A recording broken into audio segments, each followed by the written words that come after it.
The wider blockchain space seems oblivious to the fact, completely distracted or misled by the mainstream media's coverage of Ethereum's merge to proof of stake, that there's actually a far more significant event taking place in September that will prove to be considerably more impactful on the crypto landscape. As Ethereum steals the headlines with its long overdue attempt to move to an inferior version of proof of stake, Cardano is on the verge of becoming a powerhouse of expressiveness, paving the way for the next generation of innovative layer 2 protocols that will deliver utility and functionality like no other chain, all made possible because of the eutxo model and beautiful architecture. What's about to take place isn't by chance but by design. This is exactly why Charles often refers to Cardano as an inevitability, as so much thought, research and planning has gone into developing the entire stack. On the 22nd of September, as the stars align, Cardano morphs into a completely different beast and will take another huge step towards delivering the world financial operating system is destined to become. Welcome back for today's installment of Cardano Insights, where we track the all-important developments at the very pulse of Cardano and its ecosystem. So let's get straight into it. First up today, and where else to start, yesterday evening I was putting together the finishing touches of Friday's installment of Cardano Insights when we got this semi-cryptic tweet from Charles, which pretty much put a spanner in the works of my video.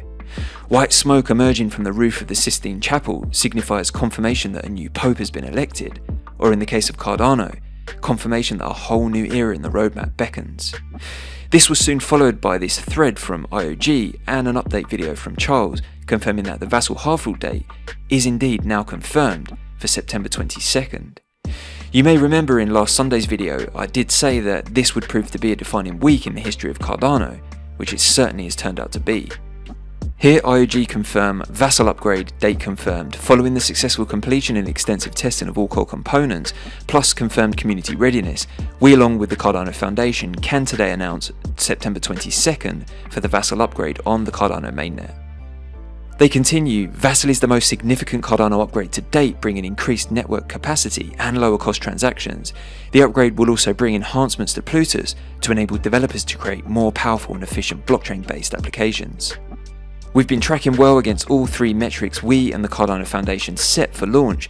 This is a significant undertaking for the whole technical Cardano community, so in the past 24 hours we've polled members of the SPO and DApp communities, and they have given us full confidence they'll be ready for Vasil on the 22nd.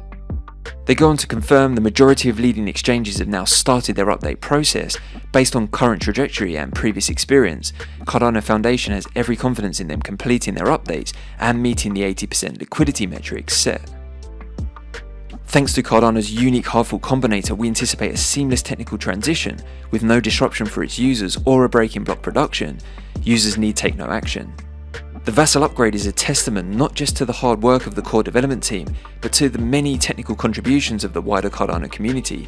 Many of the Vasil improvements stem from community-driven Cardano improvement proposals. They close the thread with this. As some of you may already know, this upgrade is named in honor of Vasil Debov, a Cardano ambassador and community member who passed away, leaving a remarkable legacy with over 10,000 trees planted in his lifetime. Here's to you, Vasil. In this update provided by Charles, he also explained that randomly the hard fork event falls on the Independence Day of Bulgaria. The late Vasil Debov is of course Bulgarian, so whilst entirely coincidental, it would seem that just maybe the delays were meant to be, a fitting tribute to the memory of such a valuable Cardano community member that will now coincide with such a historical date for his home country. Charles also took this opportunity to remind us about the path Cardano has taken in reaching this milestone, and why above all it truly is morphing into a superior blockchain. He explained there's two ways you can look at smart contracts and programmability in the ecosystem. One way is to start with maximum expressiveness and dial it back as you discover problems, this being the route Ethereum has taken. As you dial back expressiveness, you break old contracts, leading to major security vulnerabilities, which we're all too aware of with recent events that have taken place across the last 12 to 18 months in the industry. Cardano, as we know, has taken a completely different approach, starting with minimal expressiveness and gradually adding new capabilities which broaden the scope of things that can be done or implemented on the system. Each time these new capabilities or upgrades occur, Cardano also improves the safety, reliability and specification, which by design places it in an entirely different league. Vasil represents the first major upgrade to Plutus, which is going to massively scale the level of expressiveness for Cardano smart contracts, whilst maintaining the level of security and quality of code expected from a third generation blockchain. Charles closed off by explaining that Vasil marks a major turning point for Cardano, with the D parameter being totally removed and over half the updates that went into this upgrade coming via the SIP process. This event is a truly collaborative effort that opens up a whole new chapter in Cardano's story. For the naysayers, he also mentioned this: everything from how we vote, how wallets work, how we handle consensus to how our smart contracts are developed, Cardano stands alone in that it has innovated, and the distance between us and everyone else is growing. Whilst many continue to ignore Cardano's advances, what we have coming to our ecosystem as a result of Vasil being shipped, for me, is going to completely change the crypto landscape as we know it. To some extent, I don't even think we in the Cardano community fully comprehend what the next 3 to 6 months have in store for the development of our ecosystem. Now, before we move on, and if you thought the good news couldn't get much better, Charles also dropped this little gem explaining Lace Wallet is currently scheduled to be launching at the Rare Bloom event in October. Extremely exciting times ahead. We'll be sure to follow up all ecosystem developments leading us right through to Vasil and beyond here on Cardano Insights. Now, with Lace Wallet in mind, we've covered Mithril in some detail on this channel, and you may recall recently IOG announced Mithril being made open source. This is a significant step towards this technology being more widely adopted and implemented across a number of different use cases, as developers throughout the ecosystem can now contribute to further development and or work towards utilising the benefits of Mithril within their applications. In this article released by IOG, they confirm that currently the team is in the final stages of Mithril network optimization and testing in its first centralized version. This phase will allow IOG engineers and researchers to work on the release of a more decentralized version of the Mithril network on the Cardano mainnet, where stake pool operators will also be able to run Mithril aggregators on their own. SPOs were encouraged to assist in the testing of Mithril, and here we have the first signs of SPOs doing just that. The A Cardano Land or ACL stake pool provided the following progress updates: started Mithril node on preview testnet successfully, it only took 40 minutes to set up, at IOHK Charles, great documentation, followed by update, Mithril node is up and running and synced to current epoch on preview testnet, so far node is running without intervention, at IOHK Charles, IOG is doing a great job in writing codes. As Cardano scales, IOG engineering teams are working on a range of solutions to boost network performance. Mithril is one such solution aiming to streamline the speed and efficiency of data synchronization between applications. By running a Cardano node, users can interact with the Cardano blockchain in a trustless way. The network combines thousands of nodes into one unified system where they communicate with other nodes to share information about new blocks and transactions. Because each node holds a full copy of the blockchain, node synchronization takes time. Each new node needs to download and verify each block. Daedalus, for example, is a full node wallet that downloads a full copy of the Cardano blockchain and independently validates every transaction in its history. This requires specific software and storage requirements, which also means that it requires more time to synchronize the chain state. The goal of Mithril is to leverage the existing network to provide certified snapshots of all or part of the blockchain state. These snapshots can be useful in different ways. In effect, those using Mithril snapshots will have a copy of the state and not the entire history of the chain, massively reducing storage requirements for more lightweight deployments. The IOG team has been working on the first use case to leverage Mithril to quickly and efficiently bootstrap a full Cardano node.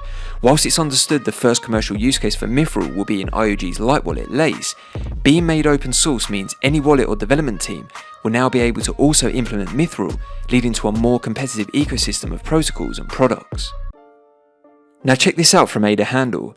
Many of you more than likely have already purchased several handles, so should already be well aware of the process.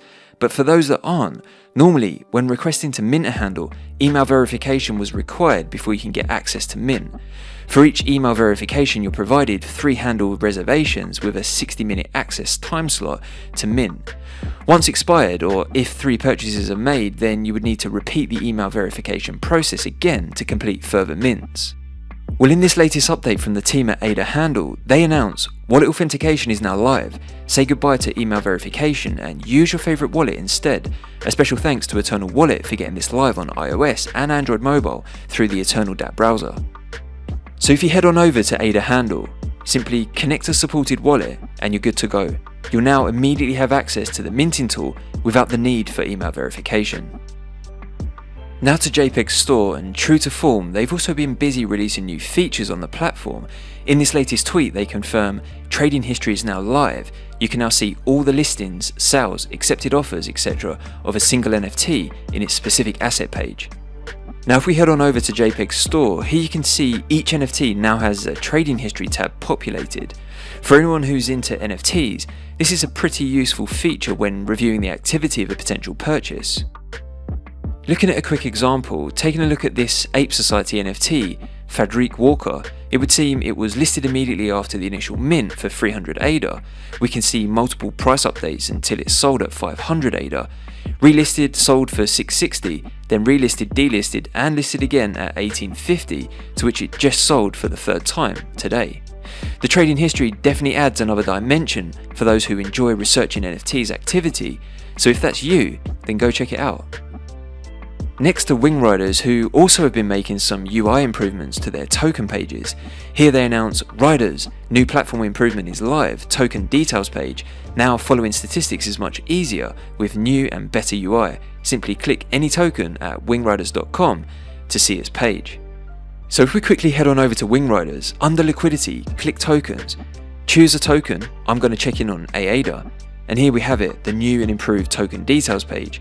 As you can see, we have a daily price chart, TVL, 24-hour volume, 7-day volume, the available liquidity pools, and a link to the swap page. Now to a project we covered right at the very beginning of their testnet launch, the on-chain voting platform Voteaire.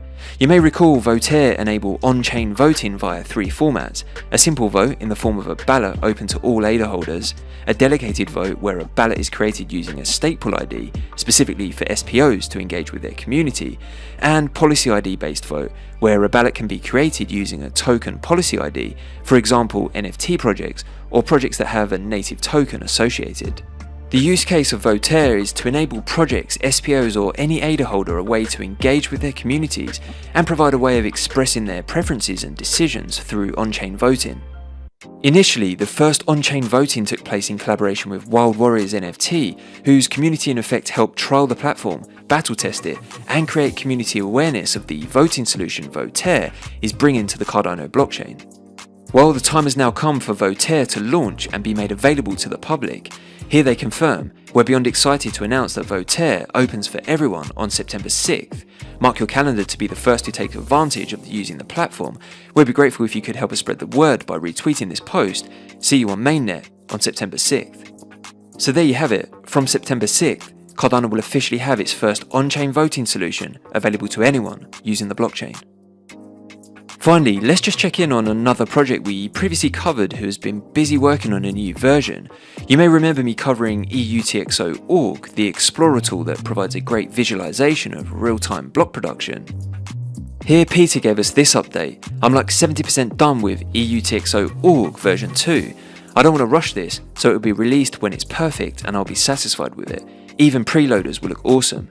But maybe 1 month from now, and we're there. Hashtag building on Cardano.